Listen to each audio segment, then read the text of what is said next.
Disclaimer, the opinions in this video are mine and mine alone. If you feel you would disagree with my opinions, feel free to let me know in the comments. What's up guys? Today I'm playing Skate. I'm going to be giving you pros, cons and everything in between. Let me know what you think in the comments, subscribe for more, and let's get on with the video. So one of the things I would like to talk about is the free roam. See, personally, I like the free roam. A lot of people don't because they find the map quite boring, but personally, I like being able to sesh anywhere. I like seeing people sesh around, and I like skating around. Now, being able to see people do tricks whenever you go past them, it's a nice addition. And I will admit, the Skate 3 free roam was good. It was a very good free roam. It was a very good map. A lot of people loved the map from Skate 3. However, there wasn't much, in my opinion, in terms of online, other than skating around at a specific location of the map with some people. There was not much freedom to it. However, now that they've implemented online only, I find it quite relaxing to roll down a street and see someone trying to gap a stair set, or they're trying to land a flip off of a ramp set that they've made themselves, or smack their face on the floor if it all goes tits up. Now, the free roam, although the map can get quite boring, I still find enjoyment from it. And that's okay, because it's all about our personal opinions while playing this game. One thing that bothers me, however, is the missions. See, the missions on their own, they're not bad. They're not bad missions. You have to go here, do a specific set of tricks that it tells you to do. Go there, do a specific set of tricks it tells you to do.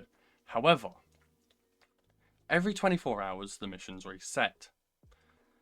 But when these missions reset, it's not fresh missions. It's the same missions doing the same tricks in the same areas, just slightly tweaked.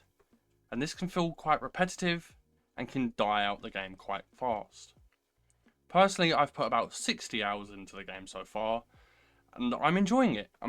However, the missions is something I've not really done.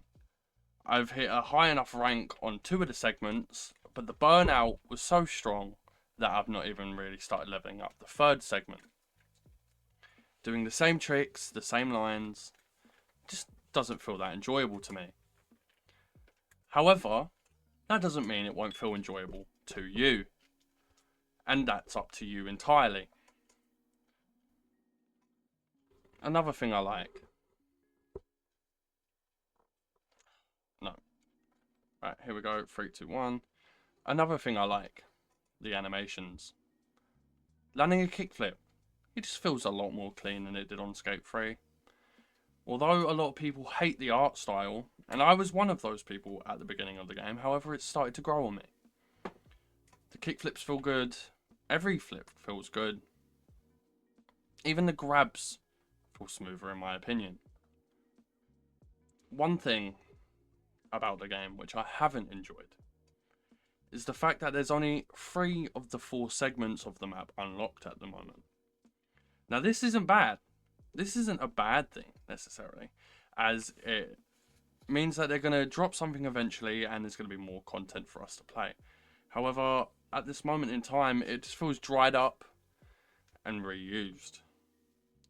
But that does not drive away from the fact that it is fun to just skate around and see people doing things. The thing I enjoy about this game, the board customization. There's a lot more to do here than there was in Skate 3. Whether that includes changing your grip tape color, changing your grip tape pattern, or just adding stickers to your board to give it a personal little touch. However, one thing that I feel is missing from previous skate games, which I've not seen a lot of people comment on, is there's no feature to change the hardness of your wheels, nor is there a feature to loosen or tighten your trucks to change your turning radius. Now that's okay, as I don't feel like you really need it, as sometimes in this game it can be a bit iffy, whether that's jumping off the side of a building and still landing on your board completely fine, or slightly tapping the edge of a bin and it sends you about 35 feet onto your face. That's okay. It's a nice mix between landing tricks or falling over. One of the positives, I believe, is the glitches. Now, like me, if you're like me, and you've played previous skate games, you'll know that they're full of glitches. Not groundbreaking ones, although they were there, but also ones that just make your experience more enjoyable. Whether it was in Skate 3 how you would glitch to get coloured grip tape, or you would glitch to get insane speeds off of the edge of a ramp by doing the speedball glitch. In this game, there are quite a few glitches that I've found and quite a few bugs. However, like I said, it's in early development and that's completely okay with me.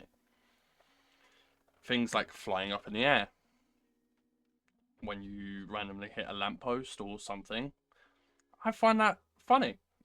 I don't get mad at it because, like I said, it's an early access game and I find it quite enjoyable when I do a nice line or I hit a nice trick and as I'm rolling out from it, I just happen to clip the edge of a table and my character gets sent 30 feet up in the air. We'll talk about the flying glitch. There is a glitch currently, I don't know if it will be patched or removed, where you go to get on your board, start manualing while it's in the air, and then pull down on the stick as soon as you touch the floor. Once you've done that, you begin to emote, and you will start to fly up in the air. You will see some clips of that further along in the video. Now I find this enjoyable, as it makes getting to missions that much easier. As some of the teleport points, they don't really give you much freedom in terms of where you want to go. Although they're scattered around the map in quite nice places, sometimes there's a mission which is on top of a building, and sometimes you don't want to climb up it.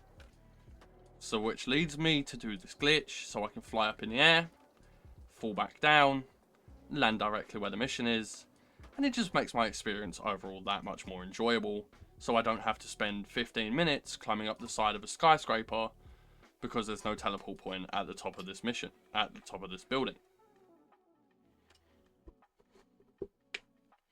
One thing I want to talk about, the customization. Now the character customization, although I personally don't really like it, I still enjoy the board customization. I find adding stickers, adding your own personal touch to your things, just makes it feel that much more personal. The customization to do with your actual character feels shallow and empty, which, although saddening, that's okay. As I've previously stated many of times, the game is still in early access. And the board customization is something which adds it, to me, makes it feel more full of a game. As I'm currently grinding and grinding to get as many different boards as I can and still winding up with a nice looking board. One negative about the customization, it was empty in terms of your character. Now there are some clothes which look pretty good, like my current setup on my character. However, a lot of the clothes and things that you can get from the loot boxes, they just feel soulless. There's not much to them. They're just a generic short set or skirt set or top set. They're all just different colours, and I don't like the way most of them fit on your actual character. However, a positive I do like, the shop. Now, this is quite controversial, it seems, among the community, as the shop seems to be soulless. There are some good items in the shop, which I personally have paid money for, as I thought, oh, that looks quite nice. It's not too expensive, so I'll buy it. However, some of the customizations, like the Vans customizations, they cost around 500 credits just to get a pair of shoes. I saw one pair of shoes the other day which was 900 credits. Now for me that's quite bad, considering considering that quite bad, considering 500 credits in Great British pounds is £4.99, which means for £5 almost, I can get one pair of shoes, which in my opinion, don't really even look that good. Or for the one pair of shoes which we're selling, as you'll see in this video, for 900 credits, which is coming out at around £8.99 Great British. Now, do I think that it's a bad idea to implement microtransactions? No, it's a free-to-play game. There's going to be microtransactions, and people are not going to enjoy that. However, it's not something you can change, and if you want to play the game, microtransactions are a huge part of that. However, I feel like the prices are insane. I do not want to pay £5 Great British pounds for a single pair of shoes. The other day, I paid £20 to get 2 boards and get myself some extra credits in case there's anything in the shop that I wish to buy when it releases. However, a lot of the things just feel soulless. Wheels which are just red with the words "go" on them, or pink with the words "go" on them. It feels repetitive and it feels like there's not much soul behind it. However, some of the items are quite nice. Like some of the art designs and some of the colouring schemes of some of the customizations, I really do enjoy it, and I really would pay money for if I deemed it valuable enough. Let's talk about online only. Seeing people skate sessions or skate areas. It's lovely. I like seeing people skate around. I like seeing people enjoy the game that I'm also enjoying. And whether it's me skating around, someone starts following me and we hit a spot together, or I'm skating my own spot and someone seems to be next to me, I still find that enjoyable. It feels a lot more alive than it did in Skate 3.